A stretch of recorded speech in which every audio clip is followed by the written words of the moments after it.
Breakout, a game that essentially started out as an attempt to allow a single player to enjoy a game of Pong, quickly became a huge hit in its own right.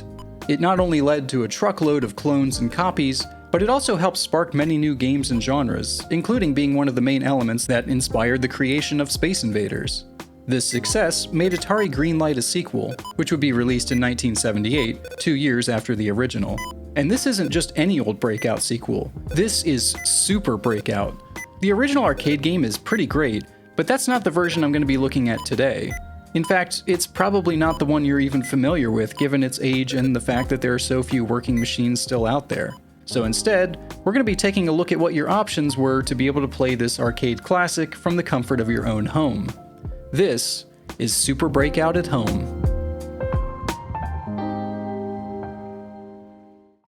This first version that we're going to be looking at is easily the most common one. If you've played Super Breakout, it was almost certainly the Atari 2600 game. The manual actually adds some additional story context that wasn't there in the original arcade game. You play as some generic space guy that's flying at the speed of light in your own one-man space shuttle. You suddenly see a gigantic rainbow force field appear out of nowhere that's not even showing up on your radar. Your only options are to turn around or blast through it. Do I even need to say which one you pick? You'd think in this scenario that you'd use your ship to do that, but instead I guess you get out and play racquetball with it? I'm not sure why Atari felt the need to include all of this. I guess they thought the home consumer market couldn't handle such an abstract concept as just controlling a pong paddle hitting blocks, but hey, at least it resulted in some more incredible and misleading artwork. The game itself looks almost identical to the original 2600 port of Breakout, just with some different colors and some taller bricks. The goal of the initial Breakout mode is also the same: try and break through all of the blocks within the game's 5-ball limit. Hitting the upper rows of the blocks once again results in the ball speeding up, and hitting the back wall behind the brick formation will shrink your paddle and make it harder to return the ball. It's definitely worth it though, since getting the ball on the other side of the blocks and watching it bounce back and forth is not only satisfying, it also gets you tons of points. And hey, even the frustration of not being able to get the ball to hit those last remaining bricks is still here. Good to see some things never change. The game uses the Atari paddle controllers to great effect here once again, and its potentiometer-based wheel makes it a close match for the original arcade cabinet's control scheme. I almost can't imagine playing the game with any other controller. Insert obvious foreshadowing here. While the game starts you on this regular Breakout mode, it's the later variations that make this game so super. It includes a doubles mode that gives the player 2 paddles as well as 2 balls. This mode is more chaotic, at least for the first few seconds until you lose the ball, but it's also just way more fun. You now have an extra chance to rebound the ball if you miss it with the first paddle, and trying to juggle 2 balls at once requires more focus and faster reflexes. You can also play doubles with a second player, allowing 2 players to work together to clear a brick pattern. The reason you're not seeing footage of that here is that only after setting everything up did I realize that all 3 of my paddle controller sets only have 1 working controller each, so unfortunately that wasn't an option. Just imagine the other paddle moving around independently. The next mode is called Cavity, and this was always my favorite as a kid. You retain the double paddles from the previous mode, but now you have to earn your extra balls. The off-colored balls in the center won't destroy any of the bricks around them until you free them, at which point it plays similarly to the doubles version. It's such a slight difference, and it technically means you only get 2 extra balls per round instead of 5, unless you clear a formation and the screen resets, but working your way through them feels so much more rewarding. The final variation is called Progressive, and it's essentially Space Invaders meets Breakout.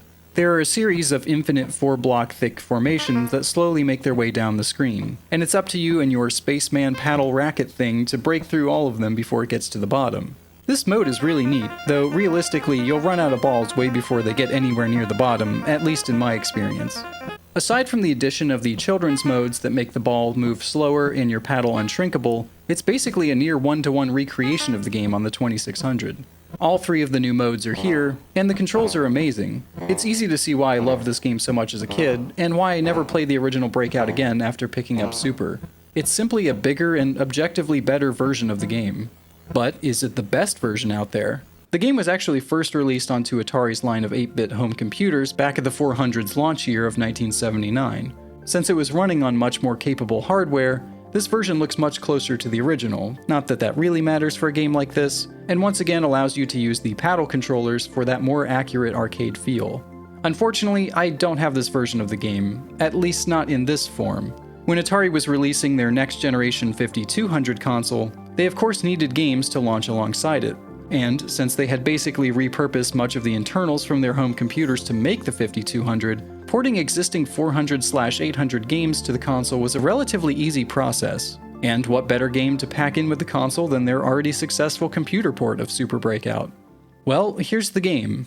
It's maybe not exactly the best game to choose to introduce your expensive new console, at least from a visuals perspective, but it does have some really nice animations on the destroyed bricks. Said bricks also look more defined, bringing it more in line with the arcade game's style. And gameplay-wise, the full Super Breakout experience is here. It's got the regular Breakout mode, doubles, 2-player doubles, cavity, and progressive. Everything looks and sounds just like the arcade. It even adds rating words at the bottom left corner of the screen to tell you how well you did after a round. The real question will be, oops! Oops.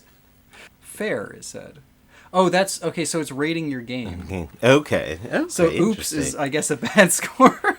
And fair is like, okay, you did. Yeah. Okay. Oh, no. Oh, you were so close. Ace! Oh, yeah, You got gave the it ace yeah, rating. gave an ace. I guess maybe it doesn't expect you to... It's like, you still do pretty good. You didn't get all of them, but... But wait, how does it control? I mean, the Atari 5200 doesn't have a paddle controller or anything even close to it. But what it does have is that mushy analog joystick. In fact, if you know anything at all about the Atari 5200, it's probably the controller. It's one of the few that can properly compete with the Intellivision for the title of worst video game controller of all time. Atari leadership back in the day wanted to copy the Intellivision's keypad-focused controller because they didn't want it to be perceived as a simpler game system. They also added a ton of extra buttons, both for in-game actions as well as features that were normally found on the console itself. But the real star of the show was the analog joystick. It was supposed to be something of a combination of the Atari joystick and paddle controllers into one input device, but unfortunately it would prove to be a notably worse replacement for both. Very few games actually made use of it, and the internals were known to have problems with wear. It also doesn't self-center fully, which, depending on the game, either means that it will continue to take the last directional input, or just give the game an outrageously large dead zone to push past. These overly complex messes of early 80s consumer-grade tech are notorious for being incredibly flimsy, and therefore prone to breaking constantly. Heck, neither of my 5200 controllers were fully functional when I bought them. I had to replace the original buttons and flex circuit just to be able to play anything on my console other than Pac-Man. The worst part is, my only reward for all that work is a functioning 5200 controller. Yay!